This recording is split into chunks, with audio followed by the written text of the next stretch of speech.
Kannada actors ಕುಟುಂಬಕ್ಕೆ ಸ್ವಾಗತ. ಇನ್ನಷ್ಟು ಕನ್ನಡ ಸಿನಿಮಾ ಅಪ್ಡೇಟ್ಸ್ ಮತ್ತು ವೈರಲ್ ವಿಡಿಯೋಗಳಿಗಾಗಿ ಈಗಲೇ ಸಬ್ಸ್ಕ್ರೈಬ್ ಮಾಡಿ. ನಮಸ್ಕಾರ ಸ್ನೇಹಿತರೆ.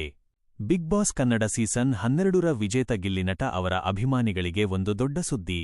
ಬಿಗ್ ಬಾಸ್ ಗೆದ್ದ ನಂತರ ಅವರ ಮುಂದಿನ ಸಿನಿಮಾ ಯಾವುದು ಎಂದು ಎಲ್ಲರೂ ಕಾಯುತ್ತಿದ್ದರು. ಈಗ ಪಲಾರ್ ಸಿನಿಮಾ ಬಗ್ಗೆ ಹೊಸ ಮಾಹಿತಿ ಹೊರಬಿದ್ದಿದೆ. ಈ ವಿಡಿಯೋವನ್ನು ಕೊನೆಯವರೆಗೂ ನೋಡಿ. ಮಳವಳ್ಳಿಯ ಪ್ರತಿಭಾವಂತ ಕಲಾವಿದ ಗಿಲ್ಲಿ ನಟ ಅವರು ಕಾಮಿಡಿ ಕಾರ್ಯಕ್ರಮಗಳ ಮೂಲಕ ಜನಪ್ರಿಯತೆ ಪಡೆದರು. ನಂತರ ಬಿಗ್ ಬಾಸ್ ಕನ್ನಡ ಸೀಸನ್ 12ರಲ್ಲಿ ತಮ್ಮ ಸರಳತೆ ಮತ್ತು ಹಾಸ್ಯದಿಂದ ಪ್ರೇಕ್ಷಕರ ಮನಗೆದ್ದು ಟ್ರೋಫಿ ತಮ್ಮದಾಗಿಸಿಕೊಂಡರು. ಬಿಗ್ ಬಾಸ್ ಬಳಿಕ ಗಿಲ್ಲಿ ನಟ ಅವರ ಮುಂದಿನ ಸಿನಿಮಾ ಪಲಾರ್ ಎಂದು ಸುದ್ದಿಯಾಗಿದೆ. ಸದ್ಯ ಲಭ್ಯವಿರುವ ಮಾಹಿತಿಯ ಪ್ರಕಾರ ಇದು ಕಾಮಿಡಿ ಮತ್ತು ಮಾಸ್ ಎಂಟರ್ಟೈನರ್ ಆಗಿರಬಹುದು. ಚಿತ್ರದ ನಿರ್ದೇಶಕ, ನಾಯಕಿ, ಸಂಗೀತ ನಿರ್ದೇಶಕ ಮತ್ತು ಇತರ ಕಲಾವಿದರ ವಿವರಗಳನ್ನು ಚಿತ್ರತಂಡ ಇನ್ನೂ ಅಧಿಕೃತವಾಗಿ ಪ್ರಕಟಿಸಿಲ್ಲ. ಅಧಿಕೃತ ಘೋಷಣೆಗಾಗಿ ಅಭಿಮಾನಿಗಳು ಕಾತರದಿಂದ ಕಾಯುತ್ತಿದ್ದಾರೆ.